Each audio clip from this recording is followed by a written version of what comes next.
I have a new perfume haul for you. It's just a small one. I received 2 perfumes and I got 2 more. So let me show you the first one that I got, which is the newest perfume from Initio. It is, in fact, my first Initio perfume from this purple collection. It is called Narcotic Delight. It's their newest release and it's fitting in the collection seamlessly, but it's still something else in my opinion. So to me, a lot of their perfumes in that collection in particular are quite niche smelling, quite deep, and this one is as sexy as the others, but without being too much. It's a very light perfume in my opinion. So this is the main accords of sweet, spicy and gourmand with notes of cherry, black pepper, cognac, tobacco, hedione, pink pepper and vanilla. And this is 2 things to me. On the one hand, I get the pepper, and the pepper reminds me of perfumes like diptyque perfumes or the eccentric molecules perfumes, even another perfume or another 13 perfumes like that. They are all quite dry and light to me with a certain powderiness to them. Some more, some less, but this has this pepperiness that's quite dry and light and cold feeling to it that makes the perfume not as heavy as it could be otherwise, because on the other hand you have something that smells like cherry, shisha, tobacco to me and on my skin.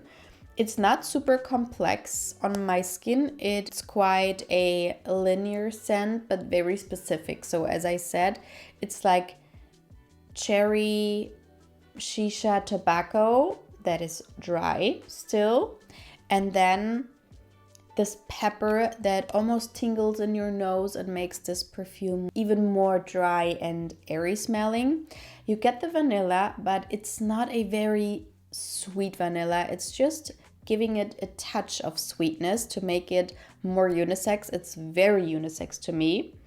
And the funny thing is, I just showed you the Smoking Hot perfume by Kilian, which also smells like shisha tobacco. Not even in my opinion, but there is a shisha tobacco accord or something like that in it. And that one is straight up shisha. And here you get other notes making it a little more complex and luxe smelling maybe. But they share quite a lot of nuances in my opinion. Then we have one that I still have in the packaging, which is the newest one from Viktor and Rolf called Flowerbomb Tiger Lily. And the original one is very popular, I know, but it's not really my vibe. I forgot what is in there, maybe patchouli. And you know that me and patchouli, not the bestest of friends, and also fruity florals with patchouli it's a lot for me. It's a lot, and it's actually my least favorite note combination. So when I saw the notes of this one, I was like, yeah, that's gonna be the flanker for me, because this has the main accords of floral, sweet, fruity, creamy, with notes of in the top bergamot and coconut milk, in the heart jasmine, tiger lily and freesia, and in the base mango and benzoin. And I think everybody was shocked positively when they saw the note of mango as a base, because a lot of times mango is more in the top, it's more fleeting, but in here supposedly it's gonna last throughout the whole perfume wear time. And there's nothing in here that I dislike. Actually, it sounded like straight up like something I would like. To me, it smells very generic. First of all, I like it more than the original one, but I do feel like the original one is more unique smelling. It's a very specific DNA. I can appreciate that. This one could be from another brand and I wouldn't know. It doesn't really smell like Flowerbomb, the original, to me at all. It smells more like Paco Rabanne Fame. I also have the Alien Goddess one, and in the dry down they have the same generic perfume DNA to them on my skin. They are very floral and fruity and creamy, but with the certain thing that a lot of other YouTubers don't know how to describe, but it's this designer perfume DNA that is very specific, and I do not know what it is exactly. Maybe it's the type of notes or oils or whatever that they use. I don't know, but you do get this designer perfume feeling about it, which I do not enjoy because a lot of perfumes smell like it, and I want something that doesn't smell like everything else, if you know what I mean. And there are so many beautiful designer perfumes, you know. I have a lot of them in my collection that I adore and love more than a lot of niche perfumes. It's a very floral, creamy, fruity scent. I do not know if I get like a mango. I'm yet to smell a real natural type of mango scent. In my opinion, all of them smell so synthetic. This one is no exception, in my opinion.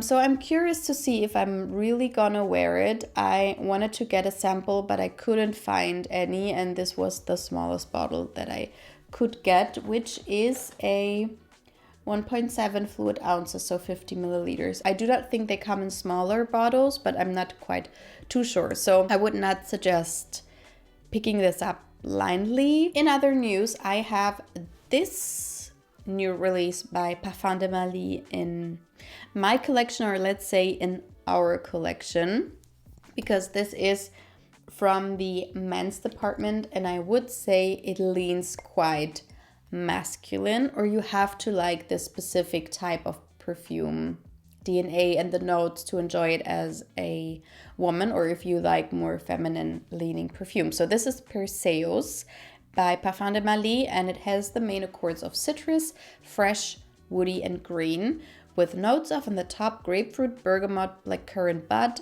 and the hard green mandarin orange, geranium, and vetiver. And the base is cashmere wood, ambergris, and dry woods.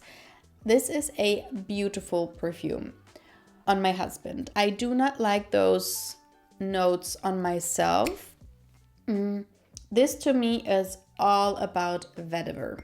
To me, it's vetiver heavy actually, and this makes it quite green and almost like herbally, earthy smelling. But then you get all of those super juicy, fruity citrus fruits. The grapefruit you can really detect. You also get the blackcurrant, which is so nice because blackcurrant is not used as often in men's fragrances, I think. And so this is a very nice addition. Also, I love mandarin orange. I love that they put geranium in there. And the cashmere wood makes it more round. It's not a very soft, creamy perfume, but it's smooth. It's not super harsh, but I mean, citruses are very sour. Vetiver is a very earthy note, so you have to like those scents.